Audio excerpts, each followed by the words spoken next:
말이 있습니다. 요즘은 그 말을 좀 달리 또 사용하기도 합니다. 여자 말을 잘 들으면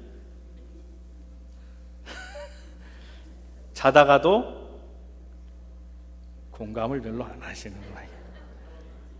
허기집니까? 여자 말을 잘 들으면 네, 그렇습니다. 자, 그러면 저는 목사로서 이렇게 한번 말을 바꿔보겠습니다. 하나님 말씀 잘 들으면 자다가도 떡이 나옵니다. 혹자가 그런 얘기를 합니다. 교회 가면 교회에 뭐 밥이 나오냐 떡이 나오냐 그런 얘기합니다. 분명하게 말씀드립니다. 교회 가면 밥 줍니다. 그렇죠. 부모님 말씀을 잘 들어도 떡이 나오는데, 아내 말을 잘 들어도 떡이 나오는데, 우리 하나님 말씀을 잘 들으면 어찌 떡을 안 주시겠습니까? 그런 의미에서 우리는 떡의 사람들입니다. 자, 떡은 잔치집 음식입니다. 교회는 집이라 할 때 교회 안에 떡이 있으면 교회는 잔치집이 되는 겁니다.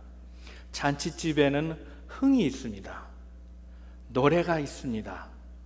그리고 사람들로 인해 북적거리고 기뻐합니다. 사랑하는 성도 여러분, 오늘 우리 교회가 그런 신바람 나는 잔치집이 되기를 바랍니다. 그런 잔치집이 되려면 교회는 어떤 곳이 되어야 될 것인가? 우리가 신바람 나는 인생 살기 위해서는 교회가 잔치집이 되어야 되고, 그 교회에 준비된 잔치떡으로 인해 온 성도들이 배부르고 기뻐하고 감사하는 그런 역사가 일어나게 되어야 할 것입니다.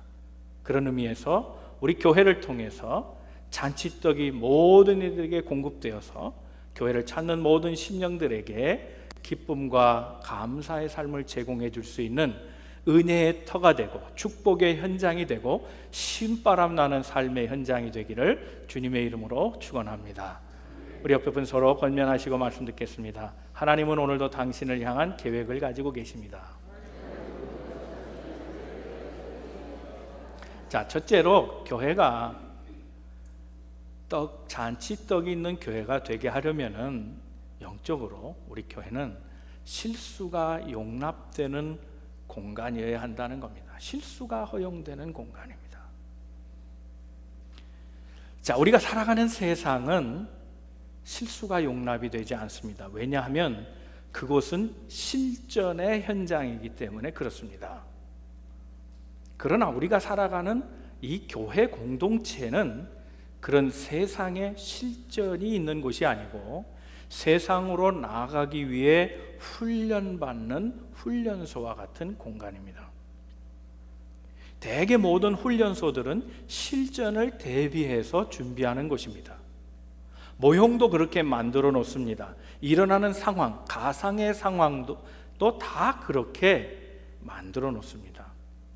군대 가면 훈련소에서 먼저 훈련을 받습니다.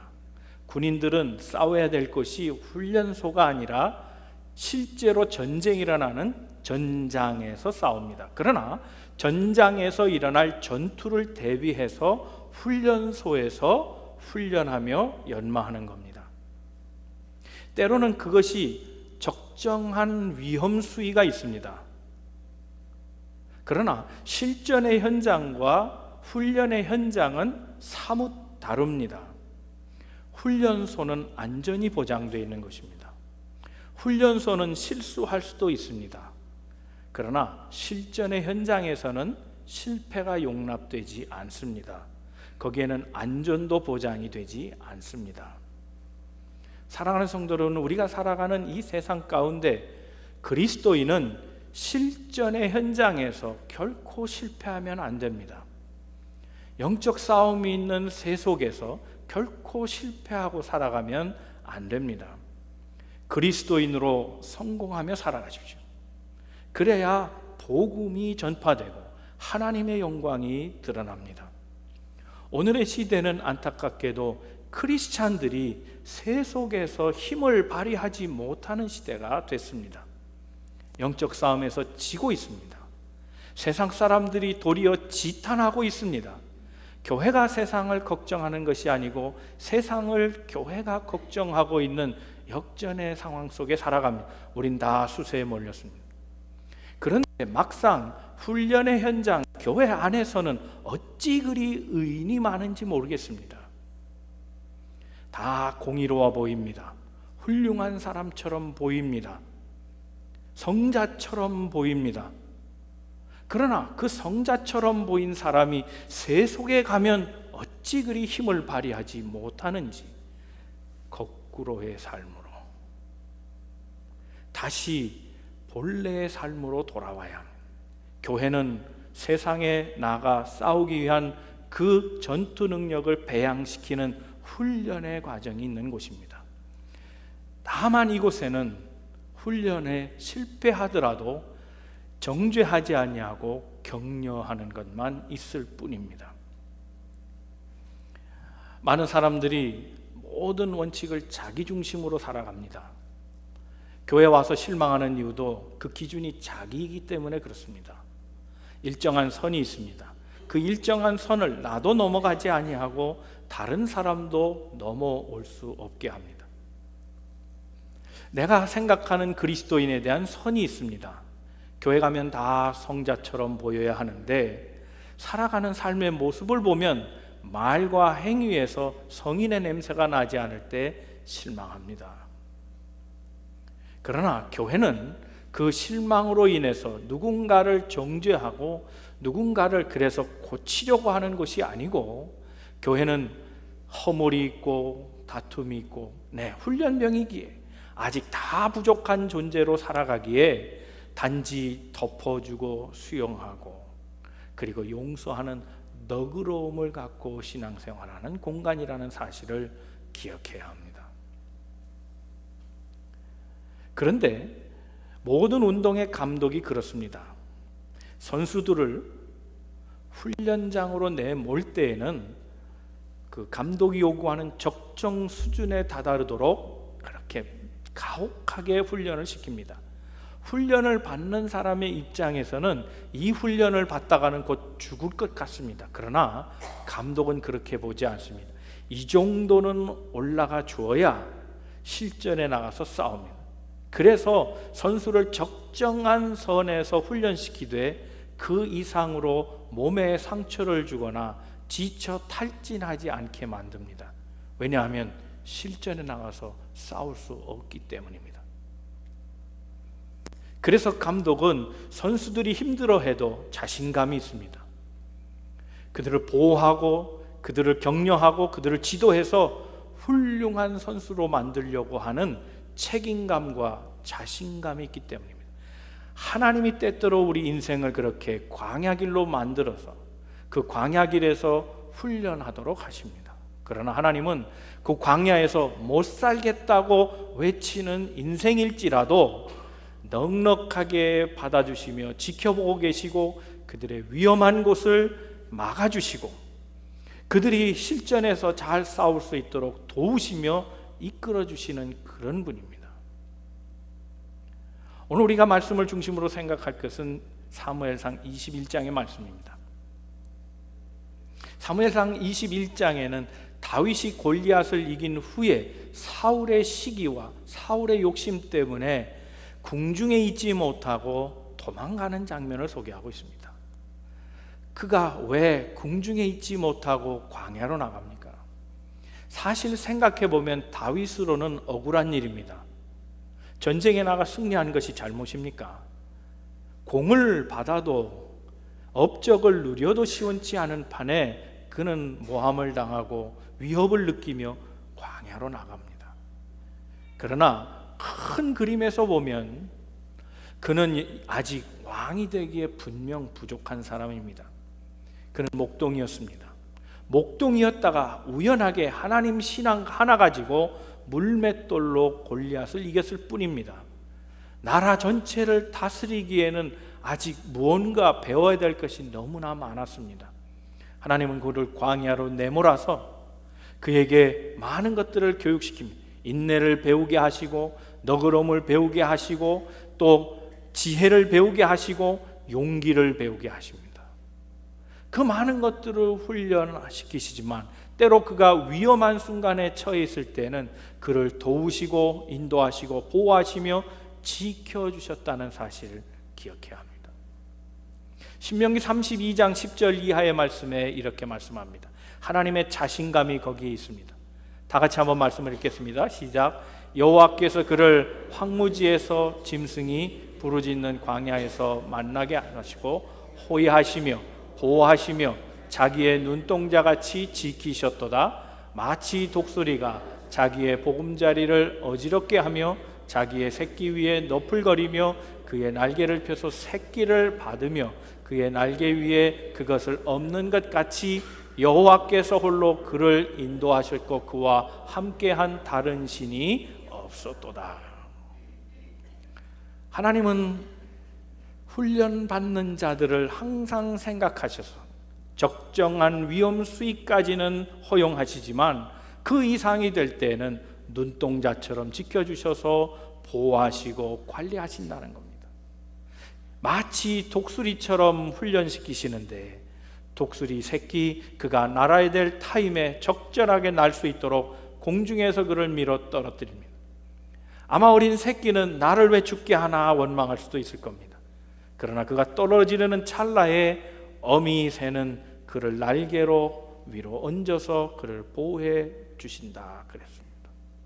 하나님은 그렇게 우리를 보호해 주시는 분입니다. 하나님이 그런 분이라고 생각한다면 오늘 우리 훈련을 임하는 사람들의 마음에는 하나님께서 지켜주심을 기억하고 이 훈련의 현장에서 만나는 사람들을 서로 아끼고 돕고 격려하고 살 것입니다. 어느 의태한 목사님의 간증입니다. 한 30여 년 전의 이야기를 간증에 넣으셨습니다. 1980년대 중반에 처음 목사 안수를 받고 대구에서 목회를 했답니다. 어느 날 교회에 거지 한 명이 찾아왔습니다. 돈을 달라 했습니다.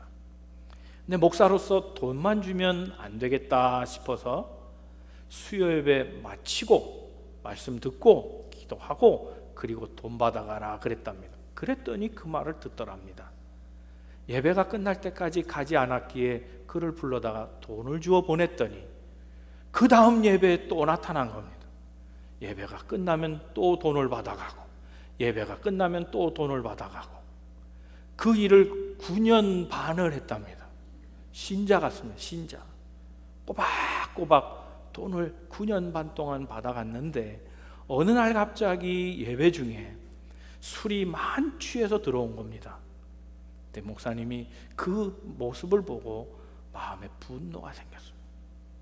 이 분노는 절망감 때문에 생긴 겁니다. 지난 9년 반 동안 사랑하는 마음으로 계속해서 살피고 돌보아 주었건만 돈만 받아가고 이 인간이 안 변했구나. 이런 류의 인간은 이 심전을 돕는들 이가 변할 소냐? 아니다. 이제는 사랑으로 다룰 수 없다 생각하고 매혹하게 다뤘다는 겁니다. 매몰차게 야단을 치고 이런 식으로 하려면 교회 오지 말라고 야단을 쳐서 쫓아보내니 그가 울면서 떠나갔는데 다시 돌아오지 않더라는 거예요. 어느 날 새벽에 무릎을 꿇고 기도하다가 갑자기 하나님이 자기 가슴을 치면서 말씀을 심중해 주시더라는 겁니다.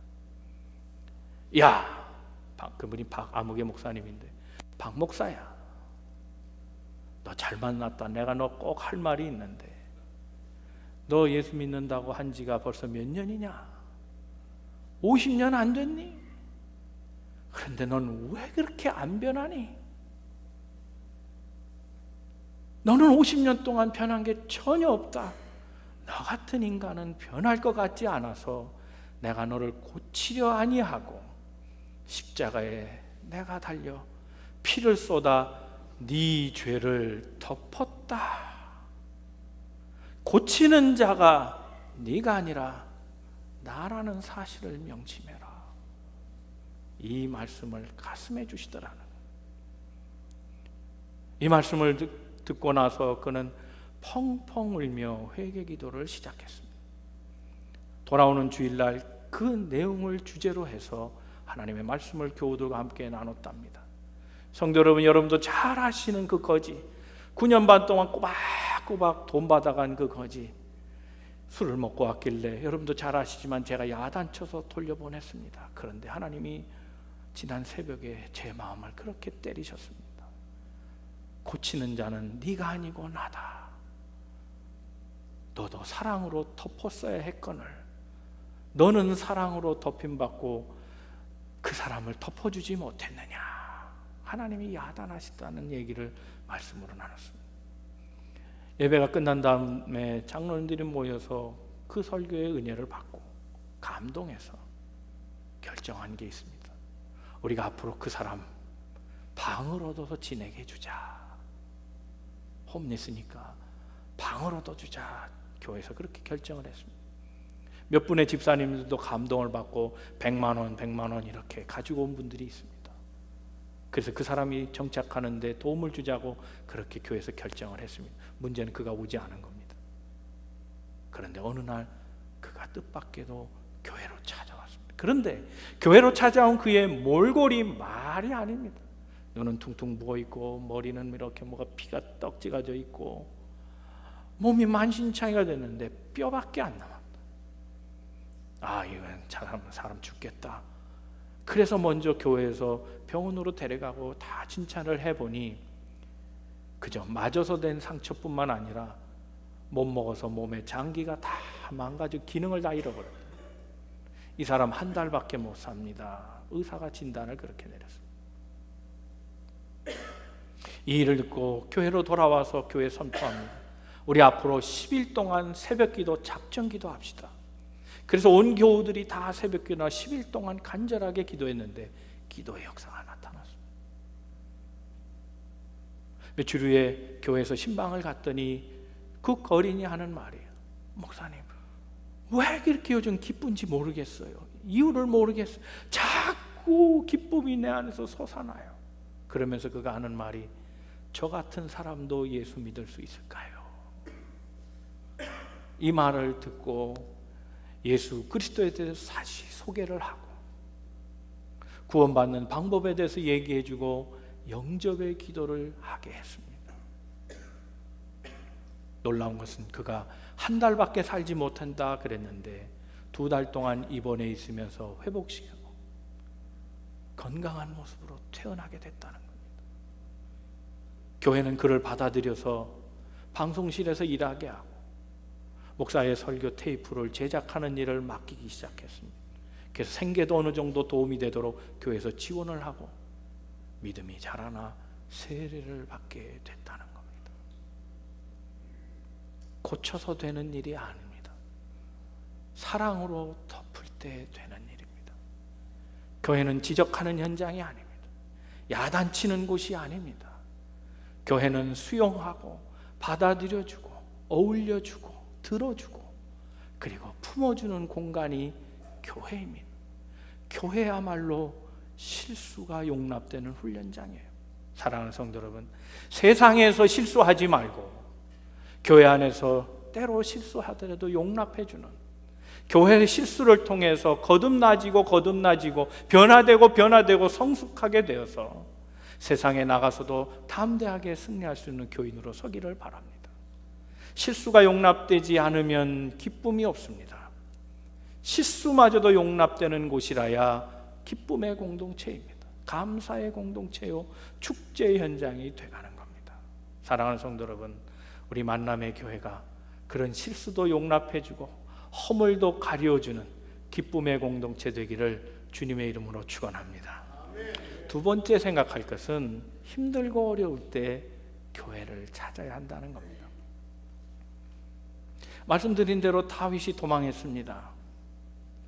그의 친구 요나단의 도움을 받아서 그는 목숨이 위해한 상태에서 구원을 받습니다. 도망가서 잃은 땅이 어딘가 하면 놉이라고 하는 땅입니다. 놉. 그런데 이 놉은 다윗과 크게 연고가 없는 지역입니다. 여러분이 한국이나 미국이나 범죄 드라마 보면 범인이 탈옥을 하거나 탈영을 하거나 예를 들어서 도망갈 때 보면 꼭 어디서 잡히는가 하면 아는 집에 있다가 잡혀요. 부모 집에 있든지 애인 집에 있든지 친구 집에 있든지 꼭 거기서 잡혀요. 다른 사람 모를 거라 생각하고 숨지만 그 정보가 다 있는데 연고지부터 찾아갑니다. 그렇지 않겠어요? 그러면 사울이 다윗이 도망갔으면 어디부터 찾겠습니까? 집안부터 뒤졌을 거예요. 그를 아는 사람들 그의 고향까지 찾아가서 아버지를 괴롭혔을 거예요. 아들이 있는 곳 대라. 연고지를 찾아가게 되어 있습니다. 그런데 다윗은 그곳으로 가지 아니하고 위급한 순간에 몸을 피한 곳이 성전이었습니다. 제사장의 집에 들어갑니다. 그때 제사장은 아히멜렉이라 그랬습니다. 그 아히멜렉의 몸을 숨긴 겁니다. 힘들고 어려울 때 습관적으로 찾는 곳이 있습니다. 어떤 사람은 피곤하고 힘들면 여행을 떠나기도 합니다. 스트레스가 많으면 도박이라도 한번 하면서 스트레스를 날리려고 하는 사람들이 있습니다. 삶에 힘들고 무겁고 괴로우면 술집을 찾아갈 수도 있습니다. 그러나 여러분, 우리가 가야 될 연고지가 어디입니까? 영적 연고지가 어디입니까? 바로 교회여야 한다는 겁니다. 오늘 우리 2세 교육을 생각할 때 참 걱정이 많습니다. 부모 세대는 잘 다니는데 아이들은 안 다닙니다. 여러분, 부모 세대가 자녀들에게 교회를 가게 하려면 어떻게 해야 하느냐? 첫째는 하나님의 말씀을 직접 접하도록 도와줘야 합니다. 물고기를 잡는 법을 가르쳐주고 물고기를 주지 말라 하는 이야기가 있습니다. 아이들에게 하나님의 말씀을 설명해 주지 말고 스스로 하나님의 말씀을 붙잡을 수 있도록 도와줘야 됩니다. 말씀을 어릴 때부터 심어줘야 합니다. 그래서 신명기에도 쉐마 하시면서 말씀하신 것이 아이들에게 말씀을 가르치라는 겁니다. 내 자녀에게 말씀을 가르쳐라. 그러면 그가 평생 죽기까지 하나님의 말씀을 떠나지 아니하리라 그랬습니다. 두 번째도 매우 중요합니다. 그것은 교회 가게 하는 겁니다. 이게 어렵습니다. 교회 가게 하는 게 어렵습니다. 여러분, 우리가 교회 가게 해야 된다. 교회라고 할 때 무엇을 먼저 전제로 해야 하냐면 학교를 전제해야 합니다. 자녀분 교회 다니세요? 안 다녀요? 아유, 교회 나오게 하면 아이고 그러면 제가 교회 가라 그러죠. 근데 다 큰 애를 제가 뭘 어떻게 하겠어요? 다 생각이 있는 애들인데. 자, 거꾸로 한번 얘기하죠. 자, 학교를 전제한다 그랬어요. 아이들이 학교 가기 싫어합니다. 아이고 그러니 학교 안 가니 너의 인격을 존중하고 너도 다 생각이 있는데 가지 마라 그러셨어요? 그러셨냐고? 학교 안 간다 그러면 어떡해요? 이놈의 자식, 학교를 안 가. 몽둥이를 들어서라도 아프다 그래도 갔다가 조퇴하고 와. 뭐라 하시면 학교가 훈련장이라면, 교회가 신앙의 훈련장이라면 보내야 합니까? 말아야 합니까? 학교는 가라 명령하면서 교회는 안 가고, 다 걔도 생각이 있지요. 그러다가 하루 이틀 교회 안 나오면 교회 가기 싫은 겁니다. 오늘 본문의 말씀을 보십시오. 교회에 가자 할 때, 성전에 가자 할 때 나는 기뻤다 그랬습니다. 여러분, 교회 가게 하려면 어떻게 해야 합니까? 교회 가라 하는 명령 이전에 교회 가는 것을 보여줘야 됩니다. 엄마, 오늘 교회 안 가? 야, 오늘 바쁜 일 있어. 어느 날 딸이 교회를 안 갑니다. 야, 너 교회 안 가? 나 바쁜 일 있어. 피장, 파장입니다. 할 말이 없습니다. 생로병사, 희로애락, 인생의 문제마다 사람들이 찾는 게 있습니다. 술입니다. 인생은 슬프면 술을 찾습니다. 아, 오늘 너무 슬퍼서 한잔 해야겠다. 그러면 아이들이 생각합니다. 오, 슬프면 한잔 하는 거다. 이제 입력이 됩니다. 근데 어느 날 아빠가 오셔서 너무 기쁘대요. 너무 기뻐서 못 지나가겠대. 오늘 또 한잔 하자. 그럼 아이들의 머릿속에 또 입력이 됩니다. 기쁘면 한잔 하자는. 그런데 신방 가면 다 탄로납니다. 아이들이 물 먹을 때 그러는 애들은 틀림없습니다. 그런데 심지어 아무 일이 없을 때, 아무 일이 없으니까 야 심심하다, 안 되겠다, 한잔 하자 그래요. 아니 그러면 언제 쉬는 거예요? 항상 술과. 사랑하는 성도 여러분, 술에 취하지 말고 성령에 취하기를 주님의 이름으로 축원합니다. 인생은 그렇게 살아야죠. 힘들고 어려울 때 우리 부모님은 기도원에 가셨어. 사업이 부진할 때 우리 부모님은 도망가지 아니하고 성전에 나와서 무릎 꿇고 기도하셨어. 난 그걸 봤어. 몸이 지치고 피곤하고 때로 병들 때 우리 부모님은 생사를 걸고 하나님 앞에 기도하셨어. 이걸 보여줘야죠. 그래야 그 자녀들이 후에 어른이 된 다음에 부모와 똑같은 생로병사 희로애락을 만날 때마다 그들의 아픔의 순간에 무릎 꿇게 되고, 그들의 절망의 순간에 교회 나와 기도하게 되고, 그들의 인생에 답답하고 힘들고 그럴 때마다 하나님을 찾는 사람들이 되지 않겠느냐 하는 겁니다. 믿음의 본을 보이고 그들에게 담대하게 말하십시오. 교회 가라! 얘기하십시오. 그럴 때 우리 자녀들이 사는 겁니다. 오늘 본문의 말씀에서 그렇게 말씀하잖아요. 성전에 가자, 우리 예배드리러 가자 그럴 때 내가 너무 기뻤다는 겁니다. 사랑하는 성도 여러분, 오늘 우리 만남의 교회 오실 때 기뻐하며 오신 줄로 믿습니다. 찬송 들으면 알아요. 그 수위를 알아요. 아, 오늘은 찬송을 크게 부르면 기뻐하셨구나. 그걸 알아요. 자, 이스라엘 사람들은 1년에 적어도 3번은, 아니 꼭 한 번은 가야 했습니다. 성전에 가서 예배해야 되는데, 자, 이스라엘의 맨 끝이 단이라고 하는 곳이 있습니다. 갈릴리 지역 끝에입니다. 만약에 거기서 예루살렘으로 걸어가서 예배를 드린다고 하면 이게 보통 고역이 아닙니다. 쉽지 않은 일입니다. 먹는 거 편하겠습니까? 자는 게 편하겠습니까? 어머니라도 모시고 간다면, 또 자식이라도 또 어린애들 데리고 간다면, 그 예배길이 보통 힘든 게 아닐 겁니다. 차가 있습니까? 뭐가 있습니까? 말을 타고 갑니까? 보통 힘든 일이 아닌데, 우리 나랑 같이 가자. 이번에 성전에 같이 가자. 우리 동행자가 돼주겠어. 그러면 그 말을 듣고 얼마나 기쁜지. 시인은 그래서 2절, 3절, 4절 계속해서 예루살렘 성전을 축복합니다. 하나님의 집을 축복합니다. 그리고 마지막에 9절에 이렇게 얘기합니다.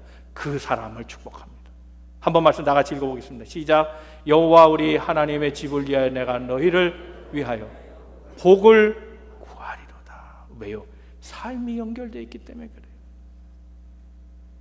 성전을 축복하고 사람을 축복하고.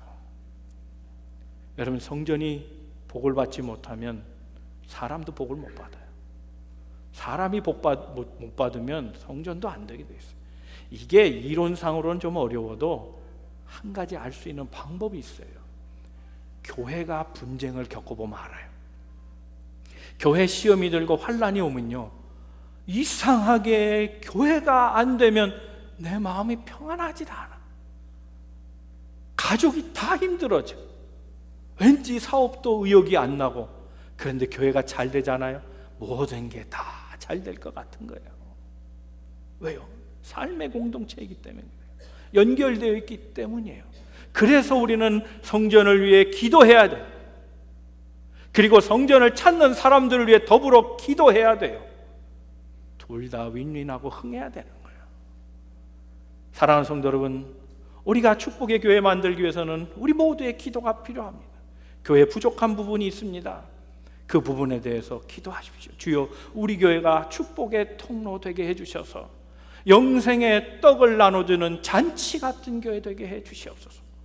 때로 삶의 문제를 갖고 오는 사람들, 고통을 앓고 오는 사람들, 답을 찾지 못한 사람들, 삶에 겨우 힘들어하는 모든 사람들에게 생명의 떡을 나눠줘 저들을 살게 하옵소서.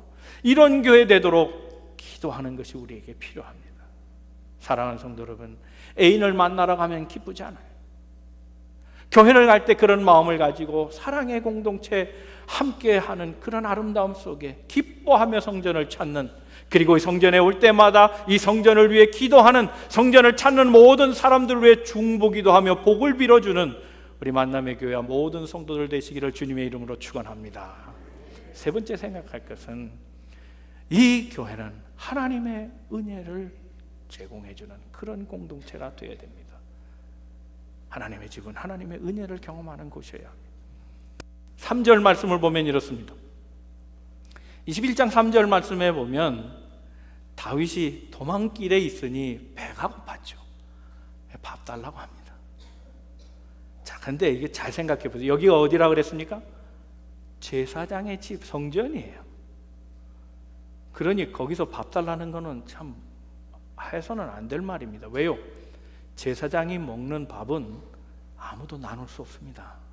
그건 법입니다. 제사장 보고 법을 어기라는 겁니다. 제사장 집에 먹을 게 있겠죠. 없는 건 아닐 겁니다. 그러나 나눌 수 있는 밥은 없습니다. 제사장에게 구별된 것이기 때문에 그렇습니다. 거룩한 떡은 아무하고나 나누지 않습니다.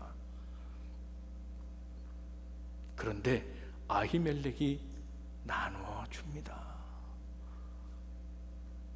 법보다 사랑입니다. 배가 고픈 자를 무시하면서 법을 지키는 것은 옳지 않은 일이라고 생각한 겁니다. 너희와 함께하는 사람도 떡을 나눠줄 터인데 조건이 있다. 여자를 금한 사람만 먹는다. 우리 애들은 지금 돌아다니면서 지금 안 돼. 여자가 어디 있습니까? 그렇다면 내가 떡을 나눠주겠다. 베풀어 줍니다. 원칙보다 사랑입니다. 때로 원칙이 중요합니다. 원칙을 세워야 될 때가 있습니다. 그러나 사랑보다 앞서지는 않습니다. 지혜롭게 융통성을 가지고 적용해야 사람이 살지 않겠어요? 사람을 위해 법을 만들어 놓고 법이 사람을 죽이면 어떻게 합니까? 이것에 대한 해석이 마태복음 12장에 나옵니다. 마태복음 12장에 보면 예수의 제자들이 안식일에 밀밭을 지나다가 이삭을 털어먹습니다. 안식일에는 해서는 안 되는 노동을 하는 겁니다. 이것을 멀리 서서 바리새인들이 지켜봤습니다. 이들은 감시자입니다. 24시간 예수가 등장한 후로부터는 언제든지 예수의 무엇인가 잘못한 것을 꼬투리 잡으려고 그렇게 감시하며 다녔습니다. 그들의 레이다망에 그 예수의 제자들의 잘못이 들어왔습니다. 이걸 가지고 주님과 시비합니다. 당신 제자들은 교육을 도대체 어떻게 받았길래 안식일을 법을 어기고 살아가느냐, 그렇게 얘기합니다. 그때에 예수께서 하신 말씀이 바로 이 다윗의 얘기입니다. 안식일에 제사장이 안식의 법을 범한 것은 죄가 아니다라고 한 것을 율법에서 읽어보지 못했느냐? 너희가 나는 인애를 원하고 자비를 원하고 떡 제사를 원하지 않는 것을 알았다라면 이런 말을 하지 않았을 것이다 얘기합니다. 사랑. 주님은 떡이 없는 공간에서도 떡을 구하는 자에게 어떻게 하든지 떡을 주시는 분입니다. 이게 은혜입니다. 사랑하는 성도 여러분, 이 은혜를 구하십시오. 하나님이 인생의 먹거리도 다 채워주시는 그런 분입니다. 두 번째 받은 선물이 있습니다. 더 황당한 얘기입니다. 다윗이 이제 배부르고 나니까 한술 더 떠서 얘기합니다. 칼 달라는 겁니다. 여기가 어디입니까? 성전에 칼이 어디 있습니까? 칼을. 아니, 구할 때를 찾아야지. 우물에 가서 물 달라 그래야지. 이게 말이 안 되는 소리인데 의외의 답이 나옵니다. 사실은 네가 골리앗을 이겼지 않느냐? 그때 골리앗이 차고 있던 칼, 그 전리품을 내가 보관하고 있다, 이런 얘기를 합니다. 뜻밖의 답을 얻은 겁니다. 황당한 질문을 했지만 뜻밖의 해결이 됐습니다. 생각지도 못한 일에 하나님이 생각지 못한 답을 주신 겁니다. 이게 은혜입니다. 여러분, 정말 축복이 뭡니까? 일을 열심히 해서 좋은 결과를 얻었다, 그것도 축복일 수 있지만 진짜 축복은 돼가는 겁니다. 사랑하는 성도 여러분, 이렇게 하나님의 사람은 일이 돼 가는 겁니다. 난 이런 축복이 우리 성도들의 삶의 현장에서 날마다 더하기를 주님의 이름으로 축원합니다. 이 복이 있어야 합니다. 성전을 찾을 때 그들은 배고픔을 채울 수 있었습니다. 더 나아가서 그들의 필요를 채웠습니다.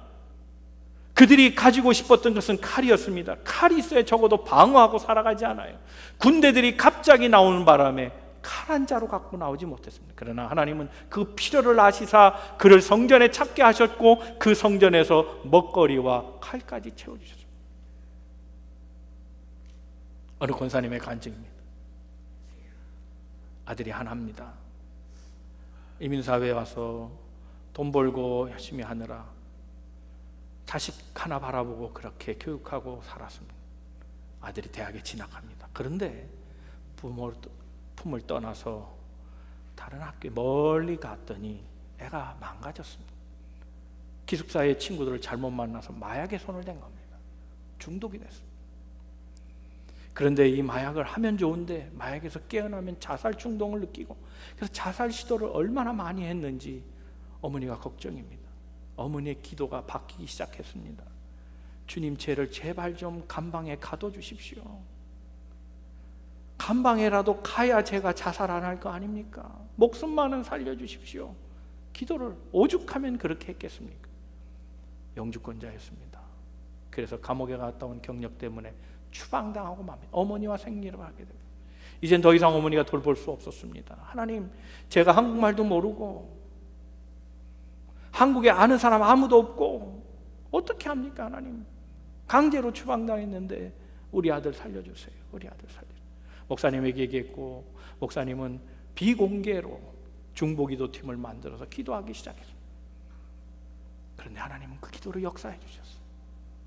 그 아이가 어느 날 어떤 목사님을 만나게 됐고, 그 목사님을 통해서 EM 예배가 있는 한국교회 가게 됐다는, 거기서 복음을 듣고 변화되기 시작해서 그는 하나님의 쓰임받기 시작하는데, 신실한 자매를 그 교회에서 만나 결혼하고 동남아 각 지역, 마약으로 고통받는 지역, 태국이나 동남아시아 기타 지역들을 순회하면서 마약에 걸린 청소년들을 위한 집회를 시작하기 시작했다. 답이 없었어요. 어찌할 수 없었어요. 그런데 인생에게 답을 주시는 하나님, 그 어머니가 생각지도 못한 답을 하나님이 주셨어요. 이게 은혜입니다. 교회는 이런 곳이 돼야 합니다. 사랑하는 성도, 우리 이제 말씀을 정리합니다. 교회는 실수가 용납되는 곳이어야 합니다. 정죄하는 공간이 아닙니다. 사랑하고 포용하되, 이곳은 실전의 터전이 아니고 훈련의 터전이라는 걸 기억하고 모두의 실수를 눈 감아주고 고치려고 하지 말고 덮어주는 가운데 기쁨이 사라지지 않도록, 웃음이 빼앗겨지지 않도록 공동체를 유지해 가야 합니다. 교회를 찾도록 하십시오. 삶이 힘들고 어렵죠. 그럴 때마다 레저로 풀지 마시고, 여행으로 풀지 마시고, 술로 풀지 마시고 기도로 풀어내기를 바랍니다. 힘들고 어려울 때 교회에서 기도하면 하나님이 은혜의 떡을 주십니다. 더 나아가서 교회는 삶이 힘들고 어려울 때 구하는 모든 것마다 주시는 하나님의 놀라운 역사가 있는 공간임을 기억하고 무조건 구하십시오. 우리의 필요를 우리보다 더 잘 아시는 하나님, 생각지도 못한 답을 주셔서 절망하고 꺾이고 살아가는 우리에게 인생을 다시 신바람 나게 하시고 살맛 나게 하시고 기쁨으로 회복시켜 주시는 하나님인 것을 기억하고, 우리 교회를 위해 더욱 기도하는 우리 모든 성도들 다 되시길, 그래서 삶의 모든 것에서 신바람 나되 특별히 교회를 통해서 성령으로 새바람을, 그래서 신바람 나는 삶의 맛을 느끼고 살아가는 우리 모든 성도들 다 되시기를 주님의 이름으로 축원합니다. 기도하겠습니다.